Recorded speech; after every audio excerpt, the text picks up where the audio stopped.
the first episode of AI news you can use in 2025. We had a little Christmas break, not many releases, wanted to give the team a little break too, but now we're back at it, covering everything that came out over the course of the past 2 weeks. And we'll be starting with a look at the various reasoning models that came out. I mean, heck, now we have Chinese competition 201. And also Google released a reasoning model. But then later in the video, we'll be exploring a way to create custom podcasts with your very own voice in a super intuitive way. This should be a fun episode of AI News You Can Use, the show that looks at all the AI releases of the past week. And we filter it for just the stuff that you can use right now. Let's get into it. All right, so to kick things off, I want to talk about these various reasoning models and some new open source competitors that came out over the course of the past 2 weeks. And there's a few releases in this category, but I'm going to compress this into one segment. Namely, we're going to talk about DeepSeek V3, the new open source king in terms of LLMs, leading all the leaderboards and even beating models like Sonnet and GPT-4o while being fully open source. Then we have Google Gemini's Deep Research. This is their take on O1. And similarly, we have a new Alibaba model called QVQ. This is the Chinese counterpart to O1,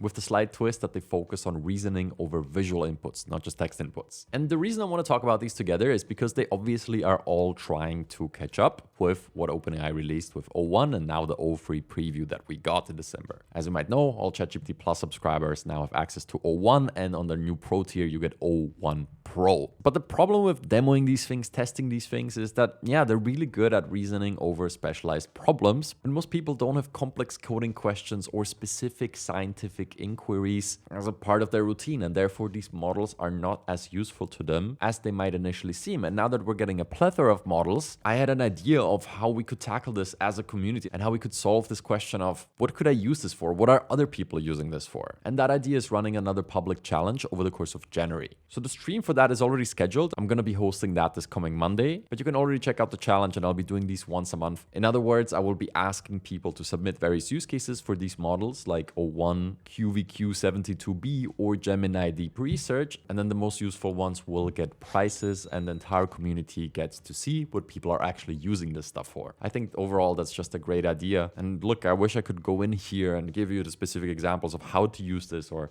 if QVQ is better than O1, or how Gemini Deep Research relates to the O1 product or O1 Pro. But at the end of the day, a lot of the outputs are just very similar in a lot of the tasks that I'm using this day to day too. And it seems kind of meaningless to just throw random logic problems at it here in the video. That's good for benchmarking, but what I care about here on this channel is how to use the technology in your life. With that being said, there are a few details about these releases that I'll quickly summarize to you, namely that this Chinese model, QVQ72B Preview, is a reasoning model that focuses on the vision aspect. So this is something OpenAI hasn't done yet. Now, as you might know, this is something that's actually included in the O1 product, as you can give it images and it can interact with them. But the difference is that this model is actually freely usable. You just have to attribute that it has been built with Qwen, but you get the full model, including the weights, and they give you the license to use this for whatever projects you want to build with it. And then we have Gemini's Deep Research that we tested here for you. Again, the conclusion is that the differences between these models, they're just very use case specific, and we'll have to crowdsource this within the community, as I said, with the challenge to really learn what people are using this for. I can tell you on basic coding tasks that I've been doing with O1 and O1 Pro, and this is purely based on my intuition and usage of these tools. All of these competitors don't even come close to O1, especially O1 Pro. When I have coding problems, I throw it into O1 Pro and it just figures it out. It works like a charm. When I tested some of those on Google's Deep Research or ran it through Sonnet 3.5 or DeepSeek V3, the consistency of the results just isn't as high. Is O1 Pro worth the money? No, probably not. For most people, absolutely not. But is it a better model than anything that we've seen from the competition here? I would go out on a limb and say, yeah, it does feel like that. But even if we accept that as a fact, honestly, O1 completely suffices for pretty much any task you will be throwing at this. O1 Pro is sort of a luxury product. So in summary, O1 is fantastic, and I would recommend you start using it and testing it with some prompts where you think that you might not even need it. O1 Pro is simply put a luxury good that is probably unnecessary. And Gemini Deep Research and QVQ are just slightly weaker versions of this. Again, I'm not speaking from benchmarks. I'm just speaking based on what I saw, how I use these tools, and what I've seen expressed within our community. And that leaves us with the last model here that is brand new, and that is DeepSeek V3. Now we have a fully open source model that performs better than GPT-4o, better than Sonnet 3.5, 3.5 on some benchmarks, with the big difference that this is not just fully open source, but they also provide you with this website, chat.deepseek.com, where you can freely use this. So you get 4.0 like quality for free. Plus, you could use this model for anything you want. And you also have this option here to turn on the reasoning capabilities, turning this into sort of a watered down version of O1. Now, on this one, I can very confidently say that it is actually way worse than O1. This doesn't even come close. Gemini Deep Research sort of does, I would say. But yeah, those are all paid products. This is completely free. You can just go to this website and use the reasoning model, use the base language model. That just works. At this point, all these models just do great.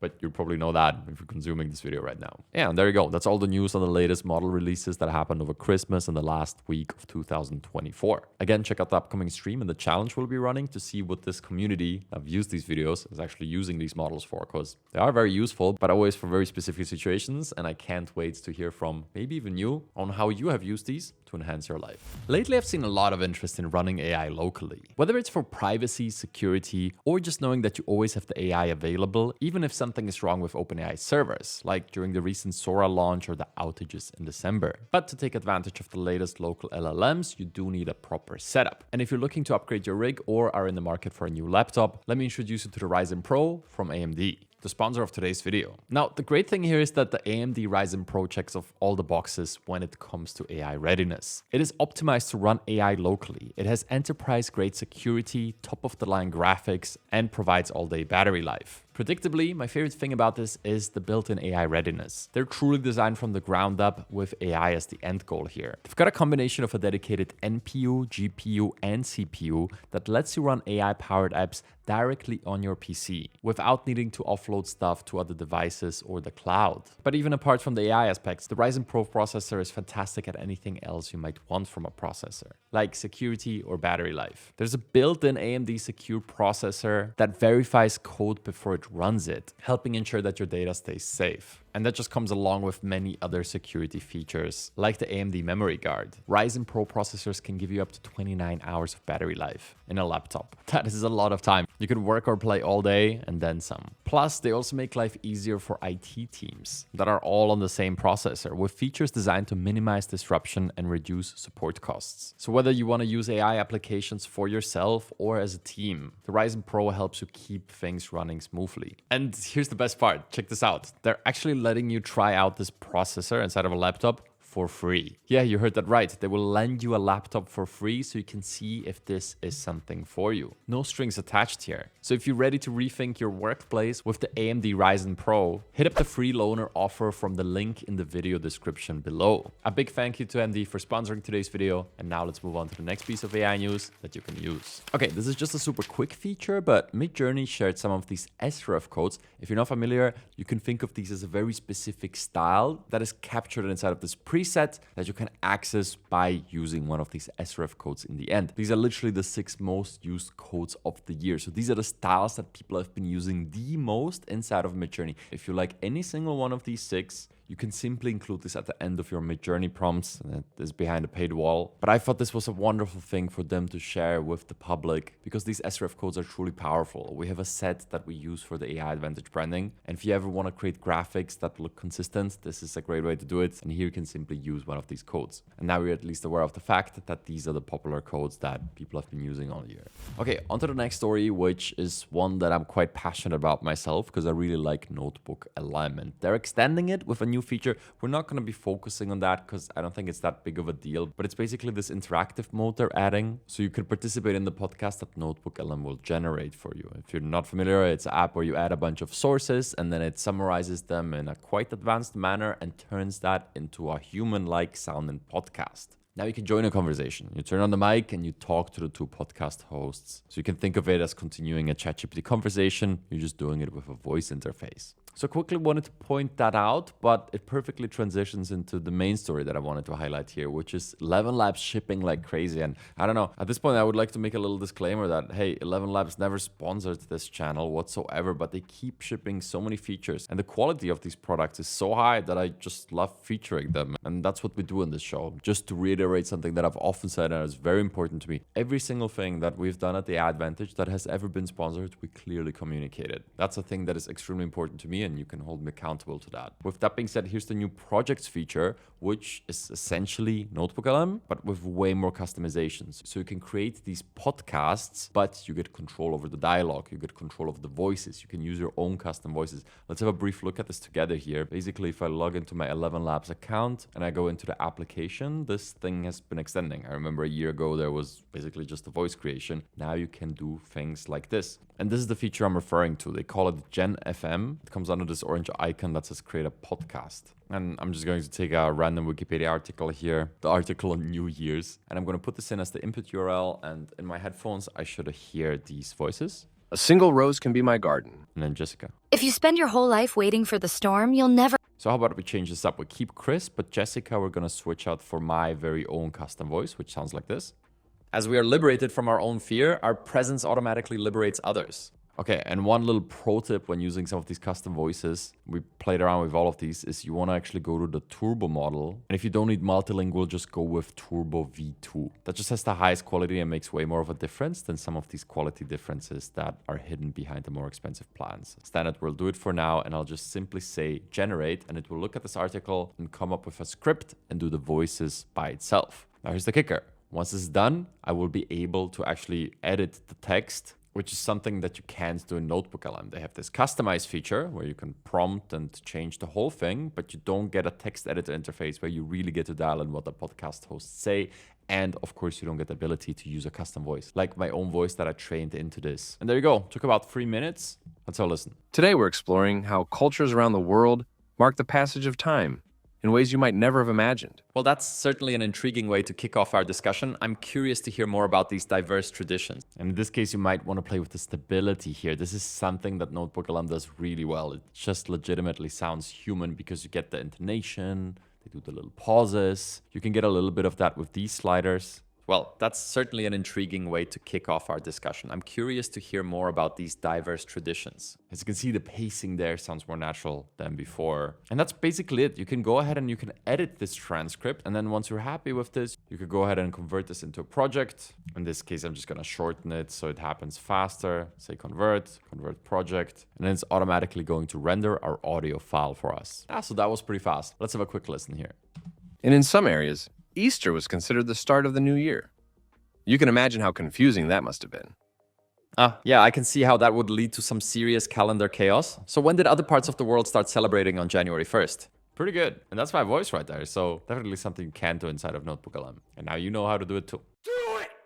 Now, I wanted to highlight this because this is an interesting use of multiple tools that we already have, but they just combined them in a unique way. And that's what a lot of useful AI tools are like. They're not reinventing the wheel. They're just combining different building blocks in an unexpected manner. And I think when we look back at 2024, NotebookLM was the app that surprised everybody by how sticky and useful it was. People just love that product and they keep returning to it. And now you can have a custom version of it. Also, by the way, I uploaded a video recently where I showed you how to build an even more customized version of a meaning summarizer that is similar to this, sort of like a custom NotebookLM, but like really custom, even more than this. And just different people are going to have different needs. But if you want to learn how to do something like this yourself, self-hosted, without any technical knowledge required, you might want to check out that video. If you want a small amount of control, ElevenLabs it is. And if you don't need the control at all and you just want an audio file of two people talking about a topic, just use NotebookLM. All right, next up, very briefly, this just popped up on my radar and I wanted to introduce this as it shows a new category of tool that I think we're going to see a lot over the coming year. As you can see, a lot of these tools and techniques are starting to merge. And that is really the underlying trend here. Because you think about O1, it's something that people discovered through prompting. It's chain of thought prompting. Just think step by step. And then they just embedded that into the model on a deeper level by actually training it with those examples. And that prompting approach in mind. Now, surely that's just a gross oversimplification, but the basic idea is, hey, you had a large language model, then you had a prompting method, and when you merge those, you get something better. Same thing with ElevenLabs that we just looked at. Hey, you have a custom voice, you have LLM that generates text. The LLM can also generate podcasts. What if you use the custom voices to voice the podcasts? You just get something brand new. And because all of these AI tools are built on transformers, they're really good at transforming one thing into another. And I think a big theme of this year is going to be multiple transformations being combined. find. And that's exactly what this GitHub repo right here called MMAudio does. It's basically a video to audio synthesizer. And I know most people won't be using this. I just want to open your minds to the possibility of these transformations happening every direction. Everybody has seen text to text now, right? It's just basic ChatGPT. Pretty much everybody's also aware of all the text to video progress and all the text to image or text to audio. And right here is an open source version of something that you might refer to as video to audio. Plus it also syncs it at the same time. So you give it a video file from Sora here, for example, and it comes up with what it should sound like. Oh, okay. Yes, I don't know about those AI videos, but I think you see the point. And again, I'm not bringing this up because you will be using this in your next project. I mean, you certainly can. It's out there. The link is in the description below. But I just want you to be aware of the fact that you can transform any form of media into any other form now. And people will be combining this. And really what all these agents that we keep touching on again and again are just very specific ways to transform one piece of information into another. And then obviously there's a lot of orchestration that happens there. But just like here, it generates the audio and then it, so to say, orchestrates it in a way where it syncs with the video. Agents also just transform one form of input into an output, and they just need to coordinate for it to be productive. But understanding that in 2025, every piece of media can be somehow turned and transformed into something else might just open your eyes to solving problems or to understanding some of these tools more in depth. And that just might give you an advantage over a person who maybe used ChatGPT for 30 seconds and called it a day. With that being said, I'm genuinely excited about going into 2025 together with you, exploring this landscape, covering everything that matters. And as per usual, we'll be mixing in tutorials because this channel is all about the use cases and education around them. And I'm just grateful to have you along for the ride. With that being said, check out the challenge that I pointed out. I can't wait to see what this community is using O1 and the other reasoning models for. And with that, I hope you'll have a wonderful day.